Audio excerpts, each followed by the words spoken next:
Things might get weird. Yeah. Welcome to our life.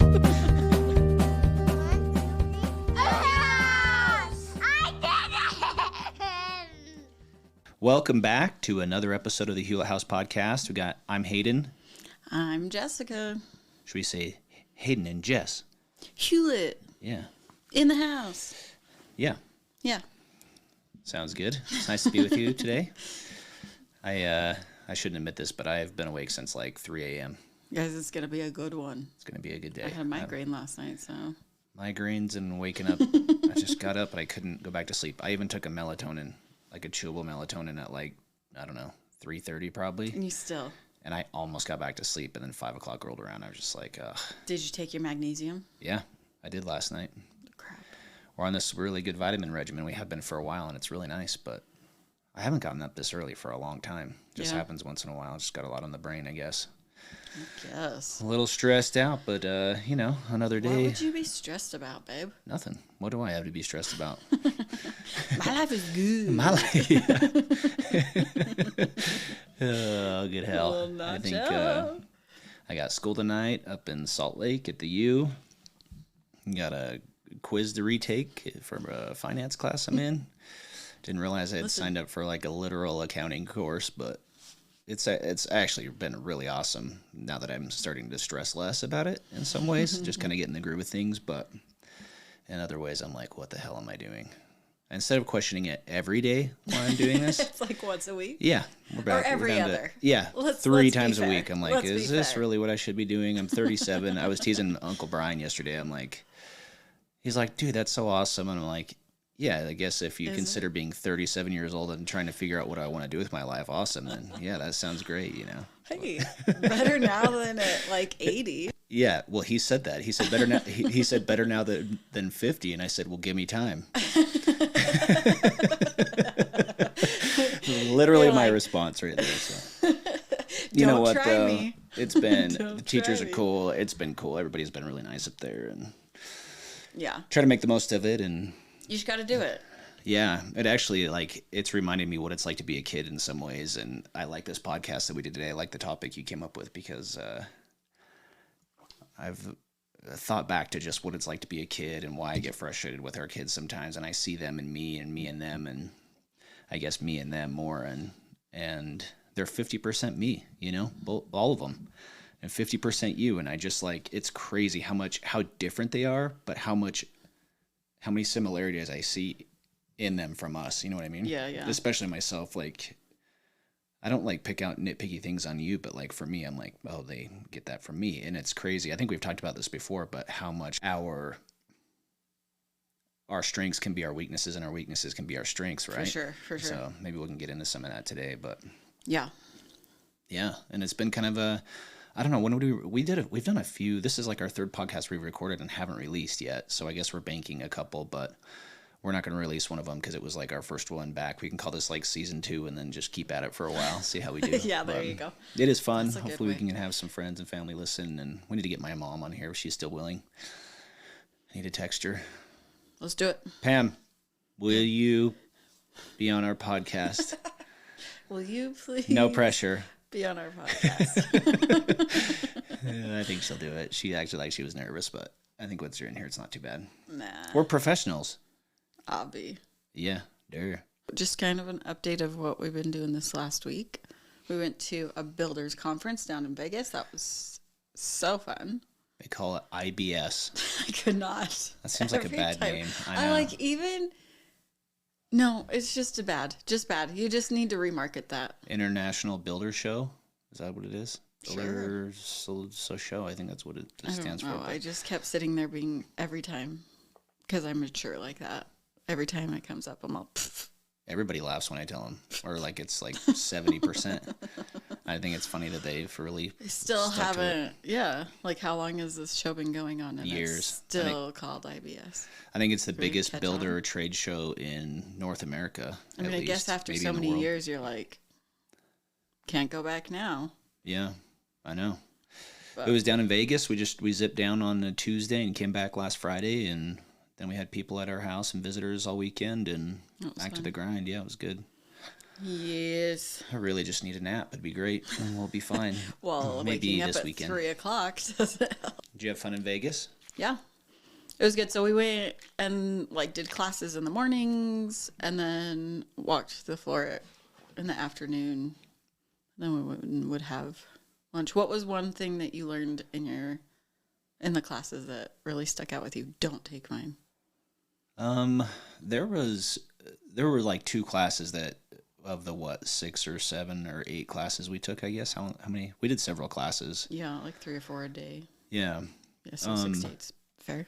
One guy gave a really good class on, like, he made actually a really good argument for it, and he was brilliant. He worked for Apple, he was a marketing guy for Apple at one time, and now he works for a big international builder, it sounds like, but I'd never heard of him. So maybe they're just on the East Coast or something. But he, the one that talked about how no idea is... This is mine. All right. Well, no idea is your... Original. And then the other one I actually enjoyed because I work for a green builder, quote unquote green builder. Yeah. We do build green, and he builds a really nice, tight home, and he does it cost effectively. And it was just cool to go listen to these guys that have been building green for a long time. And I told some other guys when I got back in town, like, it's nice to see that, like, what they were talking about, because there's a lot of gimmicks with green stuff, and they called it all out, like all the gimmicky green building items and things.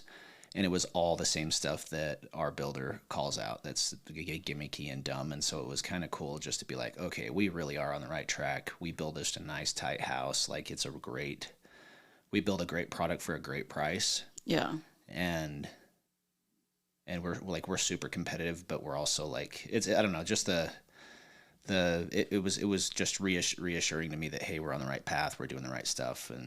And a lot of people don't realize that you can just seal a home up, and the way it's built from the ground up is like more important than the solar panels. Well, and like the design, they were talking about the design of the home is just as important, because the efficiency and the flow of the air, and you know what I mean? Like, if you're going to do big windows, make sure you have overhangs to give you some shade. Otherwise you're just you're going to get beat up on your utility bill.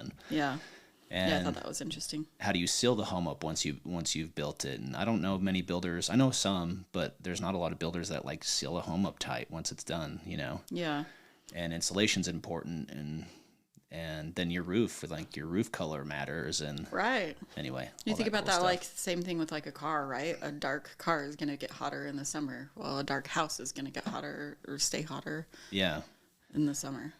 And solar panels are great. Sorry, this isn't a solar panel discussion, but like solar panels are great, but if your home isn't equipped to like be green from the ground up and built tight enough, it's not as efficient.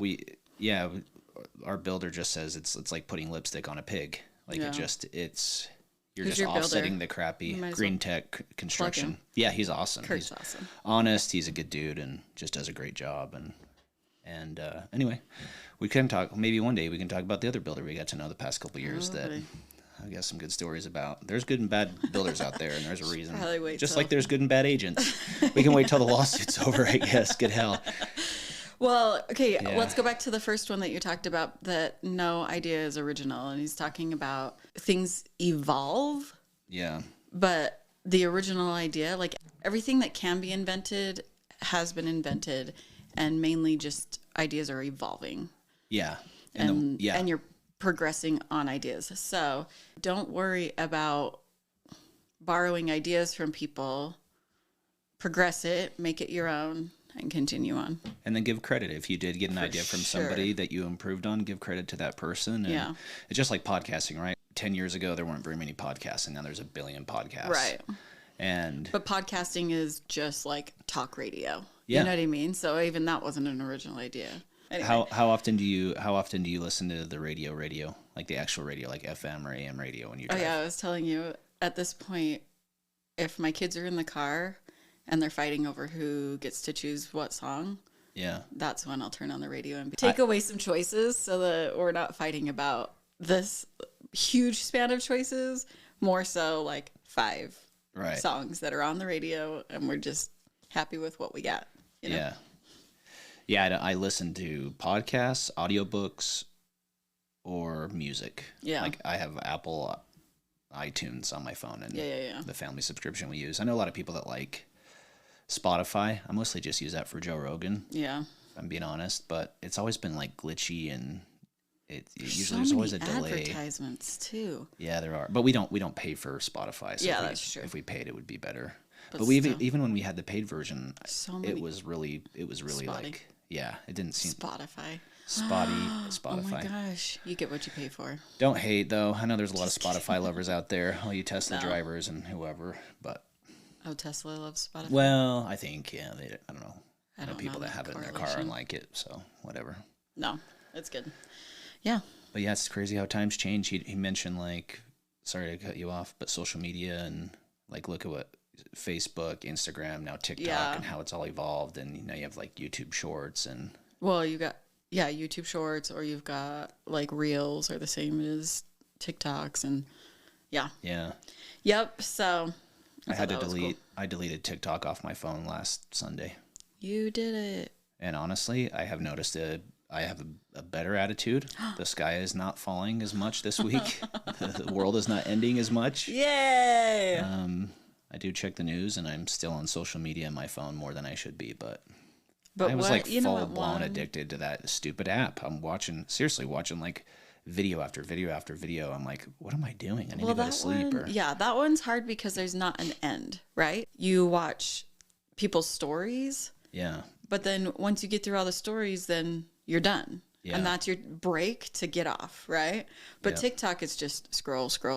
Like you have to make a conscious effort to be done. Yeah. You know? I took off Twitter on my phone too. Wow. I had never been on Twitter much. Like off and on I'd get on it, but then just with Elon taking over, it got really interesting, I felt like. But then it's just a negative, like, it's cool because you can get news really fast and find things out, and you can kind of follow what you like, but it's also just this freak pit of negativity I've found that is just a bunch of trolls and craziness. Yeah, that's the hard thing, is that we have so much opinion out there, right? Yeah. And so and mine's the only one that worth hearing. So your opinion? Yeah. yeah. Thank you. Oh my. Yeah. So right? Thank you. Totally. Yeah. Yep. Sure. Yep. Because your opinion's made up of everybody else's that you follow. There is nothing original. Yeah, there you go. Oh, I love it. Well, that was fun. Yeah, the Builders Conference was fun. Oh, but we went to the Cosmo. Oh, yeah. I talked everybody into, everybody's like, let's go gamble a little bit. And I was like, okay, but listen, we have to play war. And everybody makes fun of me. It's so fun. Everybody has so much fun. Yeah. You've come a long way, Jess. I'm real proud of you. It's the only game I'll play. But I crush it because there's no strategy. Yeah. Not one strategy in that game. I'm not sure the Jessica I married in 2006 would have led a group of people to 3 different casinos to find a war too. Luckily, they were all like kitty corner from each other because we didn't have to walk too far. I mean, it's Vegas; you have to walk far. But for those that don't know what war is, it's highest card wins. So the dealer gives you your cards, and they flip over their card. If they have a king and you have an ace, you win. Yep. And we actually, 2 out of the 3 of us actually won money. Mm-hmm. And then we bailed and went. And we found this little hole in the wall place. It's not hole in the wall. It's a secret. But it's literally, it's just like this door, and you walk in, and it's like this secret Alice in Wonderland-y choose your own adventure door. We went in there, and there was a place called the Ski Lodge. And they had homemade s'more stuff, and it was really cool. It was fun. Yeah. $25 for a s'more pack. 2 s'mores. For literally, it was plus tips. You're like $15 a person for s'mores. But it was cute. It was fun. I spent Nope. We're not going there. Too much. I bought 2 drinks, and they were like really expensive. Maybe cut that part out. Yep. If you leave it in, they were 2 double vodkas. 2 double vodkas for $75 before tip. Holy. Yeah. I'm like, can I just get 2 double vodkas? And I saw it. I'm like, oh, Jess is gonna kill me. Thanks for that. It was for me and one of the guys that was there, And he ended up, we just kept buying each other off and on, so we split it up. But holy cow! But the Cosmo's legit. The Cosmo is a really fun hotel to go play at, and yeah, it's fun. Kind of our demographic. I feel like our vibe. That's a good vibe. Yeah, it's fun. We had a good time. It was good. We went to Vegas, and now we're gonna be home for a while. No traveling for a bit, which will be good. Be good for a minute. Yeah, we've done a lot the past year. I think I'm good to get down to crunch time, and market's changing, things are changing, and it's been kind of a nice reflective time too, I think. Yeah. For at least for me, in a lot of ways, just kind of, I don't know. I think some people got that during COVID where their work slowed down. Well, in real estate, everything accelerated, and now it's slowing down. And so I'm like, I kind of have this time of pause and reflection of like, okay, I like this part, not this part of real estate. What can I do, and where can I focus my time more, and just kind of find more joy in the journey, in the daily grind, you know? Yeah. So that part's been it's been really hard and frustrating and crazy, but I've noticed too, like, I think a lot of people are feeling that right now, at least, especially in my industry. I think even just yesterday I was talking to someone else that I hadn't talked to for a while, and I'm not alone, you know? Yeah. I think it's a time of, I don't know, for whatever reason that feels good to just chat it out and go, okay, I'm not crazy. Yeah. Just, I think it's all good. Yeah. Nice little cleansing for the market, for our brains, and figure stuff out. But go ahead. I actually, have you listened to this whole book that you wanted to talk about? Yeah. I did listen to the whole thing. The beginning it was like bits and pieces, but then I just sat and listened to the ending, and it was really good. I really, really liked it. But there was one chapter specific that I had Hayden listen to, and I just thought that it was really good with a lot of good nuggets that could be helpful. So the name of the book is called Parenting Without Power Struggle, and it's by Susan Stiffelman. And the thing that I thought was interesting, or how, I don't know, that made me think when I was listening to this chapter was... Chapter 9. Well, on Audible it's chapter 9. I think it's technically chapter 8. Oh, okay. Good but it talked about challenging our thoughts on who our kids should be. So we all have struggles with the children, right?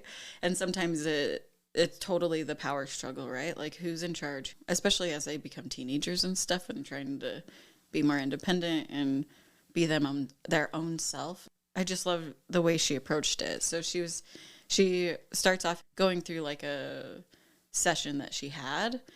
A scenario. Yeah. And the parent was talking about their child and how they just are into anime and just want to be on anime all the time. And they color, they were like artists, they were into art and he would draw stuff and everything. And the dad is like, he should be outside and getting more exercise and doing all these things. And she said, okay, but what if what he's doing is actually what he should be doing? Like, what if drawing anime and watching and growing in this anime love is what he actually should be doing? Yeah. And what story are you telling yourself about what he is doing that's causing the power struggle in you? And I love that she's like, okay, look inside yourself and what's the problem? Yeah. Not what's the problem with the child. What's the problem with what's happening inside you? Yeah. And what story are you telling yourself? Because the story could be he is lazy and doesn't excel in school, and so he's not smart, or so he, you know what I mean? But in reality... Or he's making me look bad because he's not playing outside. He's just inside all the time drawing and not... And that's all about you as the parent. It's not sports. It was... He wanted him to play sports, right? That was kind of the idea. He wanted him to be more athletic. Like, why isn't he following my dream of playing sports and doing all this stuff? Like, he's totally different from what I was as a kid. Yeah, we have these scenarios in our head of what our perfect child should be. But it went through and it challenged that. And I thought that was beautiful to challenge and ask yourself, what if this thing that I'm struggling with my child is exactly what they are supposed to be and who they are supposed to be and what they're supposed to be doing and pursuing. Yeah. Right? Yep. A lot of the time we have a checklist for our kids that we want to do and have them do. Yeah. And that's what we think that they should do to be good adults. Right. Or be successful. But we need to give them the room to be who they want to be and their type of successful. Yeah. And then how can we like nourish that so that they kind of find themselves, because clearly they're drawn to something because for a reason, I would think, right? Yeah. I was just listening this morning to that. It's Lex Friedman is a guy, I listen to his podcast here and there, and he had Mr. Beast on. Okay. And so I pushed play on it this morning on the way to taking the kids to school. They know way more about Mr. Beast than I do. Yeah. But he's helping like 1,000 people cure their blindness right now, and he's actually gotten a lot of crap for it because he marketed it, but he's known for like taking all the money that he makes and giving it away or putting it back into making more videos. And I have this thought, like with people like him, what if his parents like were like the dad that wanted him to play sports and he didn't, and so he just rebelled and didn't do anything, or they didn't allow him to go make YouTube videos for hours and hours and hours, right. like, and now the kid makes like millions and millions and millions of dollars, and he's got his Beast Burgers, and they're getting into all these chain stores, and like the dude could retire any minute he wants. And not that our kids are going to be the next Mr. Beast. Maybe they are, maybe they aren't. But what can they learn from what they're drawn to? You know what I mean? And it's times change and they change fast. And this is super random, but like if you look at baseball, for example, like Major League Baseball, it's America's pastime, right? Right. But how empty are baseball stadiums half the time when games are going on? And it just seems like as time goes on, baseball, there's clearly a ton of money in it. But it just seems like these younger generations, there's people that are like way into it. I've heard that there's baseball programs at universities not making a lot of money, I guess, is where my thoughts were on it. And I just wonder if that's what will happen with like football eventually. Like, is the NFL always going to dominate sports in America? Or is there like a new sport like pickleball that'll eventually come in and just take over? Is it possible? Yeah. I don't know. Like in the next 50 years, is the NFL as big as it is today? Yeah. Well, so and things are evolving too, and I think that's part of it too, because for us, we sit here and say, you don't need to be on your electronics and making YouTube videos. You're not going to be YouTube famous, or you're not going to be, you know what I mean? Yeah. And we have that, but we also didn't grow up in a world where that was the thing that everybody is looking at and following, so we don't know what we don't know. Yep. Right. And I've had other family members that had like kids that were like this. They were the more creative kid instead of like the sports kid, and then it's been cool to like watch them support them in their, whether it's music or whatever, and then really watch them flourish with that, you know. Yeah. And I think if you can support them in anything that's mentally healthy, I think it's great. Yeah, yeah. And not that we're good at this, sorry. No, by the way. No. Yeah, well, no, I learned a lot from this chapter. A very good example. Yeah. That I want to talk about in a minute, but along with like the stories that we're telling ourselves about our kids' behaviors and drives and whatever, what stories are we telling ourselves, and how are we parenting, and not letting our parenting be dictated by the stories that we're telling ourselves about what's happening. Prime example is like a kid having a meltdown in the grocery store. They have a meltdown in the grocery store, and what's the first initial reaction? Oh my gosh, all these people around me are judging me. I can't get control of my child, and they're just having this meltdown. Instead of challenging that, saying, what's the actual problem here? You know? Mm-hmm. And what can we do to help this child, instead of worrying about everybody else? And you still worry about, you want to be courteous as well, but really we're more worried about other people and what is being perceived of us and what is happening on the outside in the stories that we're telling ourselves than the actual problem or solution or what actually should be happening. Yeah. For example, Maddie is not ever on time. Like, she's in her own world time-wise. And so what's the story that we're struggling with that why is it so hard for us that she's not as prompt? Maybe we shouldn't do this. Maybe we shouldn't call things out specific. Here's the deal. Our kids listen to this. So if we out them publicly, then they're going to feel like maybe it's not fair to them. But maybe finish your thought and we can work around this a little bit. So, I don't know. My thought is, so what's the thing is, at the end of the day, Maddie's awesome. And she's a lot like me when it comes to getting ready. For a guy, I probably take longer than normal to get ready. That's kind of my point. For you, the struggle is, it's always like, okay, let's go. And we have to give 10, 15-minute warning. And even still, we're like pulling her out the door. But in reality, I don't want to call you out either. Call me out. But I asked Kurt, said the other day, he's like, oh yeah, I always know to be like 10 or 15 minutes late because they're never on time, right? And I know you've had other people say that with work too, right? When you were we're not 10 or 15 minutes late. Well, no, but you know what I mean. Yeah. It was probably exaggerated, but as far as like being on time, he's like always that's not your early. strong suit, right? Yeah, for sure. So it's like what I try to be like on time to me is like on the hour or within 2 minutes of like if I'm past like if it's 10 o'clock and if I'm supposed to be there by 10 and it's 10:02, I'm still close enough. But if it goes past that, then I start to feel bad. It's just something mentally in my head. But most people try to be early or. Even in the mornings, like we're getting ready to get the kids to school.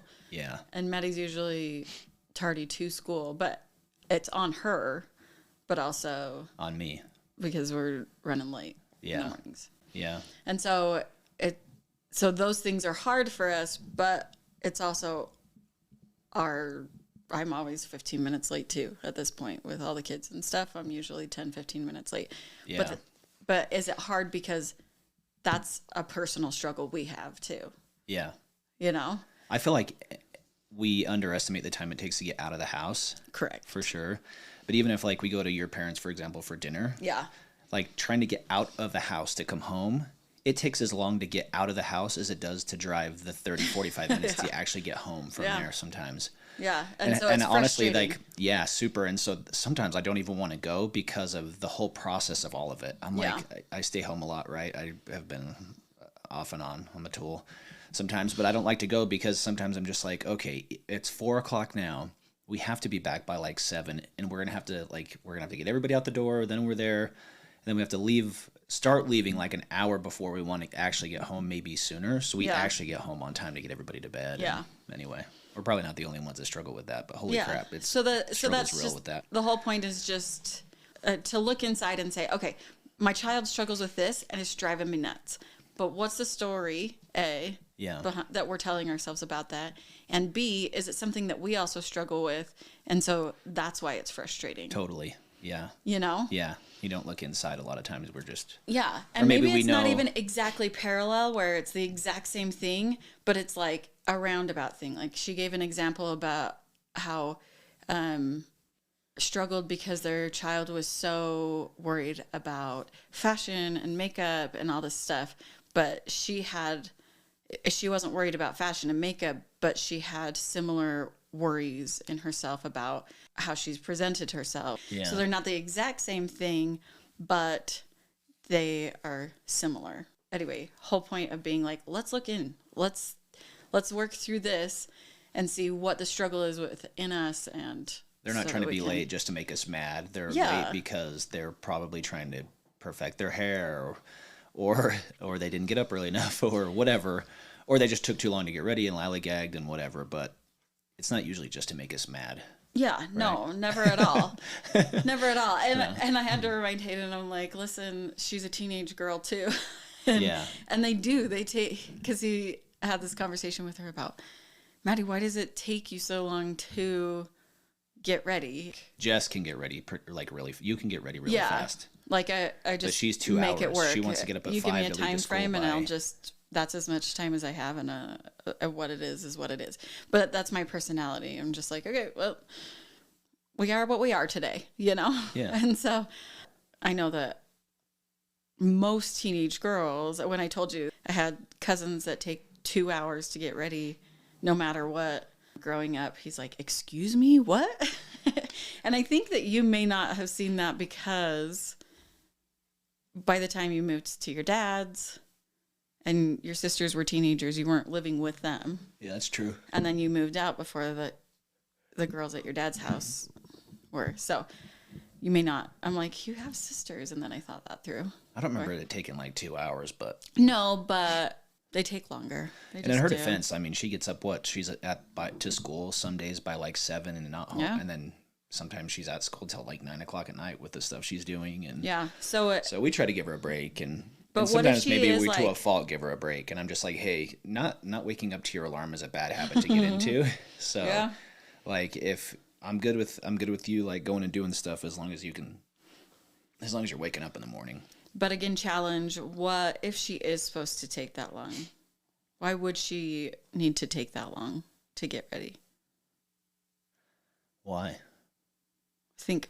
Let's break it down. Let's do what this lady said. Okay? So what if she's doing exactly what she's supposed to do? Why should she do that? Maybe it's her quiet time in the morning and it's her time to think, and she's thinking through stuff in her day and maybe yesterday and looking at ways that she can make today better, or just kind of working through questions and problems and solutions in her head, Yeah. I know that's sometimes why I take longer to get ready. I'm kind of thinking and taking my time in the morning, and yeah, it's usually for me, it's just before the gym. So I'm maybe procrastinating too, some taking my time to get there, Yeah. But it's also a time like the house is quiet. I'm up before everybody else usually. And it's just a time for me to kind of think, and I'm on social media for sure, probably too much before I go, but it's just kind of a time to just kind of be. Yeah. I don't know. What do you think? I wonder too if it just has to do with she has a regiment of what she needs to do to set up success for the day. Yeah. Right? So she has her time to think and certain steps of, to feel confident and ready and presented her best self in the morning. Yeah. Not as much as like making herself look a certain way as to how it makes her feel through the day to be able to do that. Yeah. And take that time. Yeah. Confident and ready in a way it gives her enough time to wake up and refresh and everything. Right? Yep. So. Now just get upstairs on time.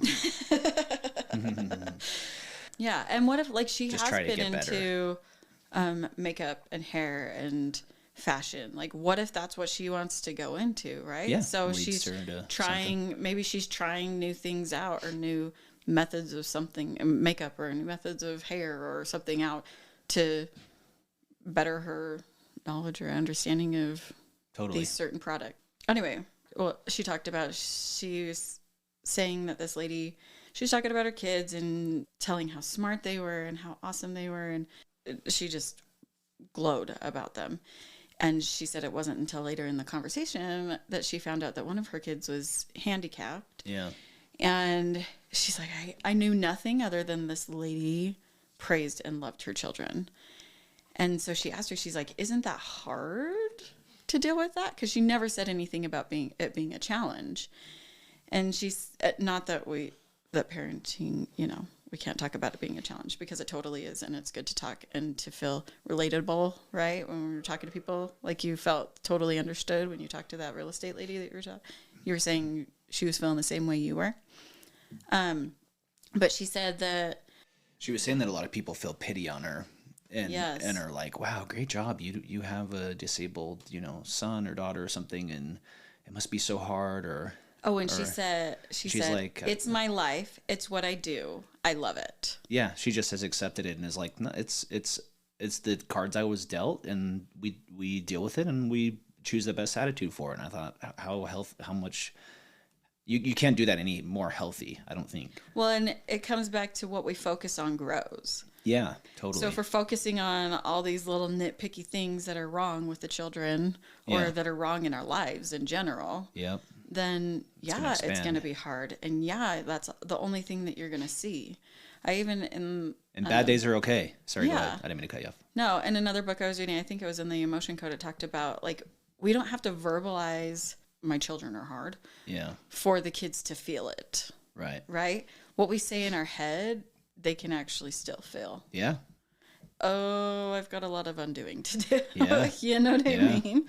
I feel like I wear my emotions on my sleeve too much, and they just pick up on my crap vibes. So we actually had a talk on the way to school the other day that was awesome, and it probably helped me more than them. But I was just like, I just need you guys to know that I'm kind of a douche, but I'm hard on you guys. Just know I love you. I have to have those moments every once in a while, at least just so they know, like, hey, I freaking ride you, and I'm a little over the top most of the time, and I'm sorry.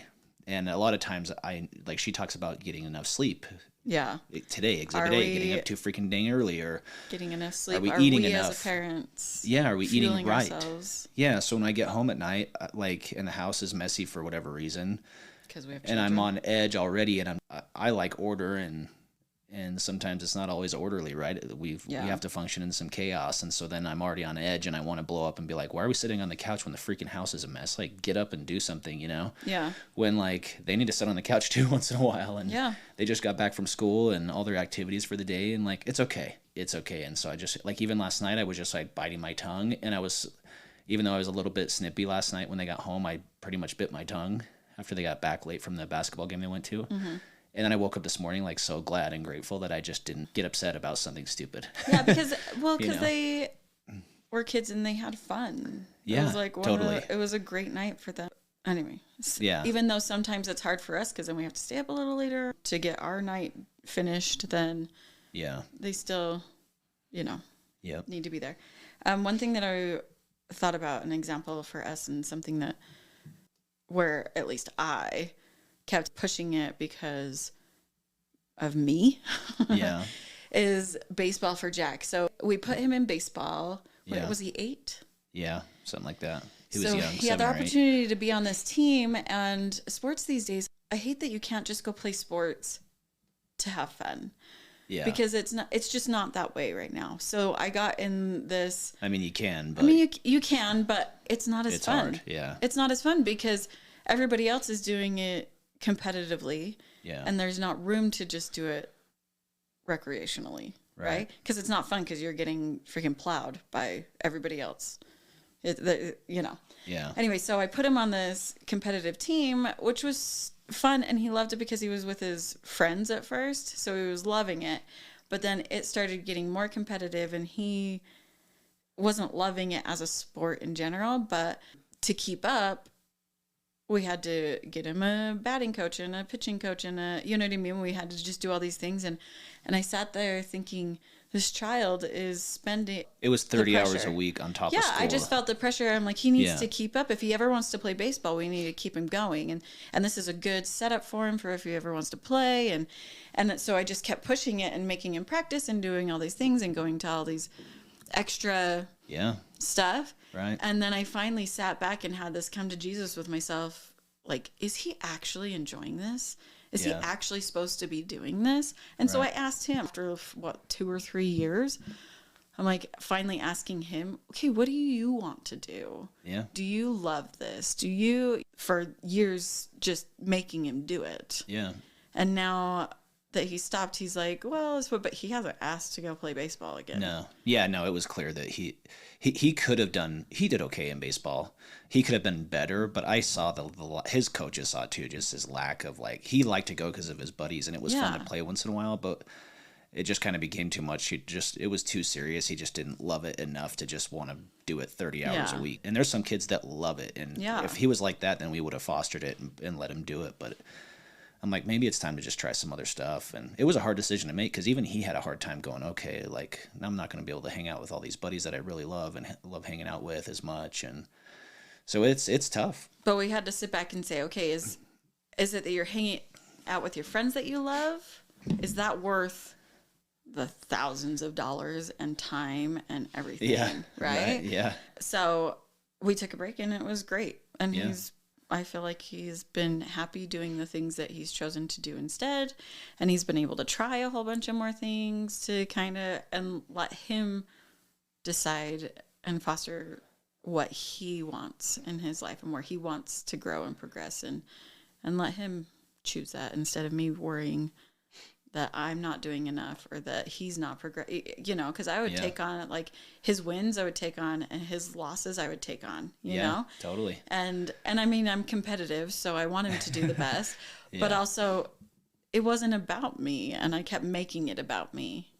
and telling myself the story that I think you deserve a little more credit than that. But well, you pushed him, and I did too. We were just pushing him to just, hey, if we're gonna if City League, yeah, like we can go do City League, but this is a different level, buddy. This is, and that's what's tough is because when I was a kid, it was you played baseball, then you played football, and then you played basketball, and it was like 3 months at a time, and you got to do all the sports and all the stuff. Well, now it's like basically pick one. Yeah. And then you have to like specialize it. Yeah.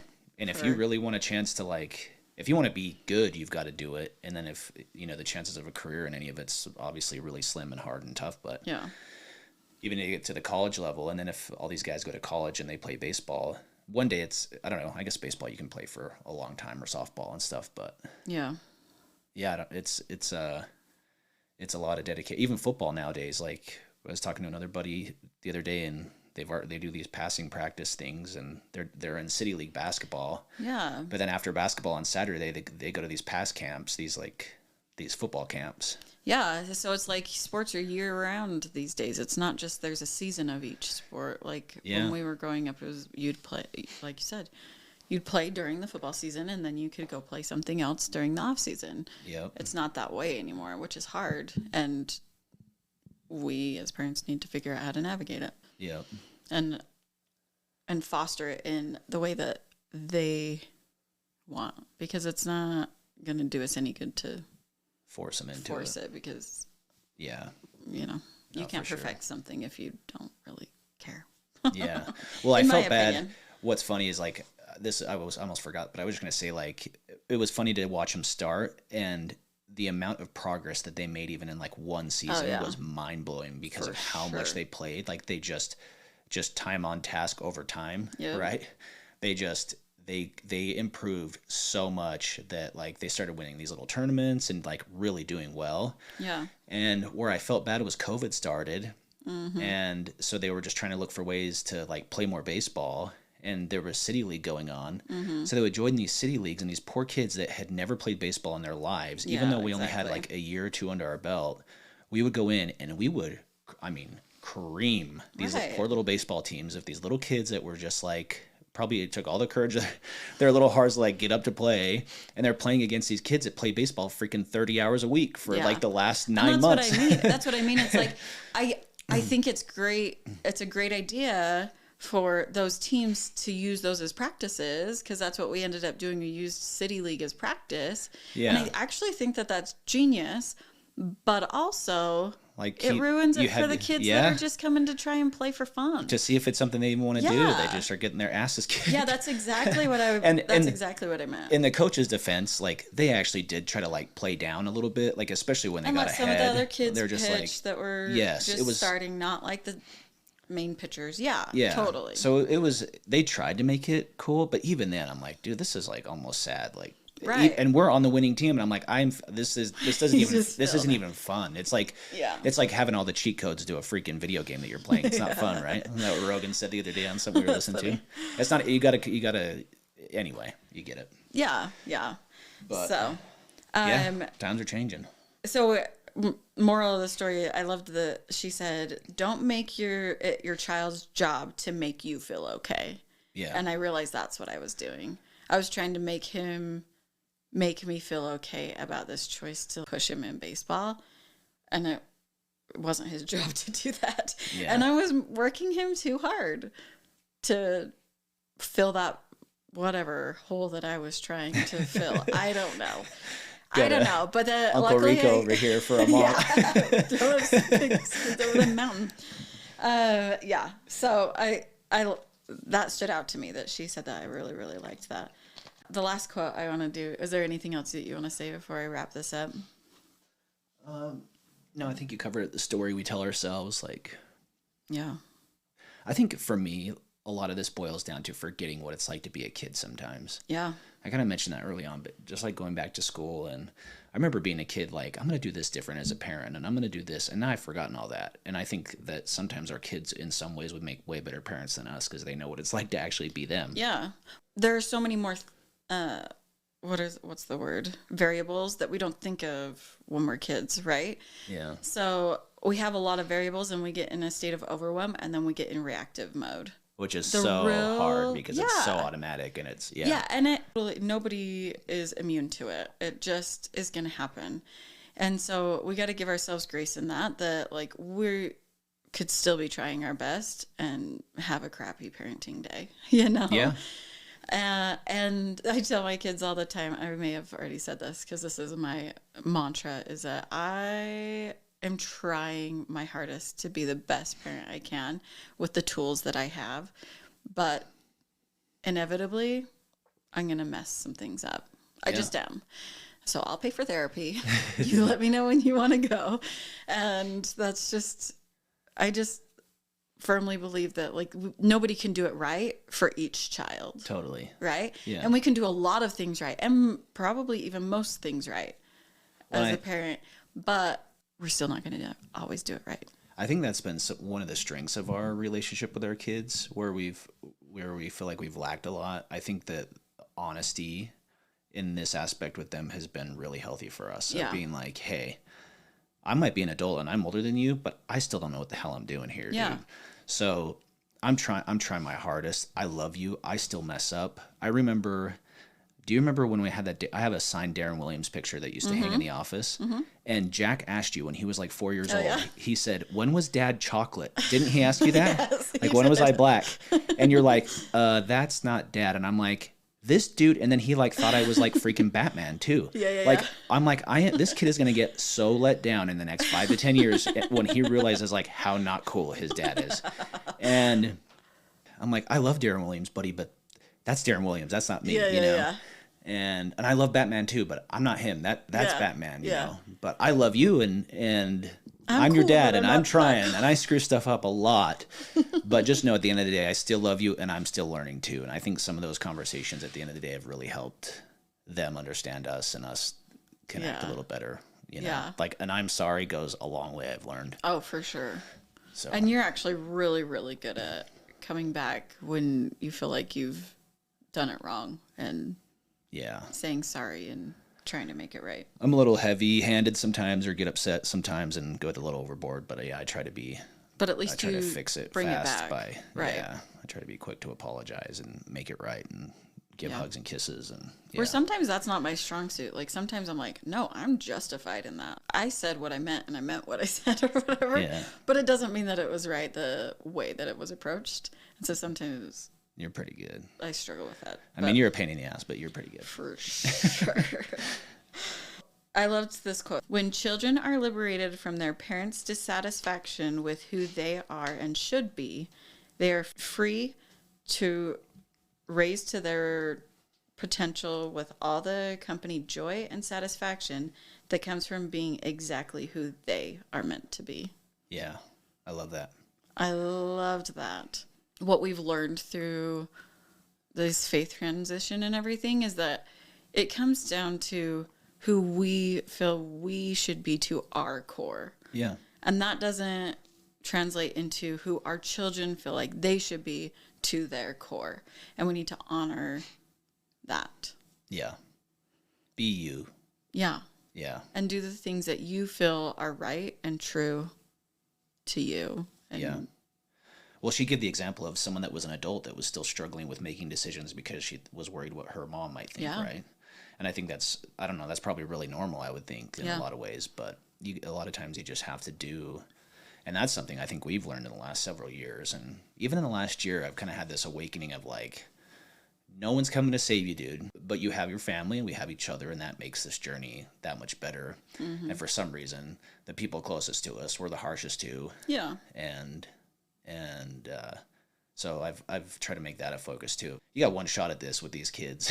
Yeah. You know, and then they're going to grow up, and whatever impression you've left on them over the last 18 years. And I think as Maddie gets older and our kids grow, that becomes more clear, right? Mm-hmm. And so I get why parents do better with the younger kids than the older ones, because and you get a little more tenderhearted, I think, and forgiving and kinder to them. But then it's like, what's the fine line of beating them just enough that they're tough enough to go into the world and face it, but don't beat them too much that they don't have the confidence to go and know that they. Does that make sense? Yep. Be hard enough on them that they have confidence to go out and kick butt, and have that determination and the strength to do it, I guess. Yeah. Oh man, parenting. Definitely. I'm not great at it still, but I do find myself being better at being more present with them. Yeah. Which is and good. I think that comes with, if you're letting them be them too. She said that this dad found when he was fostering this kid's passion, that the kid wanted to be around dad and asked dad to go outside and do things, where before it was like, no, I don't want to spend time with you because all you do is yell at me or tell me what I'm doing wrong or whatever. And his grades improved. And so when we are helping them become who they want to be, then there's room for more. Yeah, there's less rebelling. There's less anxiety, no walking on eggshells. And she talked about how, like, these kids are in school. Like, if they're not, like, studious kids and math and science and English, like, aren't their jam, but baseball is. And coloring, if baseball is, then they're spending, 30 hours a week on things that they're not even close to passionate about. Yeah. Well, one thing she mentioned, would that be, and so no, for sure. It's like, then they come home and then you're saying, do the dishes and get your chores done and know this, that, or the other, the things that they really want to do. And I think there's a line. Like, I know for me, I see the difference in my kids' attitudes when they are on electronics too long as opposed to not, and getting out and discovering and playing and exploring. Like, I see. So I think that there is a line. Like, I don't think that we should just, you like to play video games 24 hours a day? You do that. I think that there definitely is, we still have to do things, but we need to look in and say, okay, what is a good balance, and still be the captain of the ship. She talks about being the captain of the ship as a parent, but not have the power struggle, in the sense that we need to figure out what their passion is and understand the why. Yeah. And then go from there. Well, I think these types of books too are important because it helps us understand personalities, like even the Jordan Peterson personality stuff that we talked about before, and different things. Like, you learn that people that are more creative. So that kid, I think she mentioned that kid that is into art and is into watching anime and whatever, different creative things, they're not always the most organized and clean people. Like, their room might be messy more than someone that's like very analytical or very organized and orderly and everything. So people's interests can lead to, like, you see who they are just in different aspects of their lives. So you got to focus on understanding that, like, hey, like, they might be really good here, but they might need a little extra push here. And that can allow us to be a little more patient, just understanding, like, okay, this is kind of how their brain works, and they're okay with a little bit of mess. And I'm like, I can't study if it's not clean, and there's pros and cons of that too. But anyway, just again, going back inwards instead of reacting to inwards of, okay, why is this okay? As opposed to, this is not okay, and this is the way it's going to be. Yeah. So. Cool. I like it. Anyway. Thank you. Okay. Well, thanks for talking me through it. Yeah. Thank you. Let us know your thoughts if you want to reach out to us. I've got a couple people here and there. So, reach out. I guess we got to do more of these, and then more people will reach out, probably. Been a little while. Be more consistent. We're trying our hardest. Yeah. Anyway, I love you. Love you most.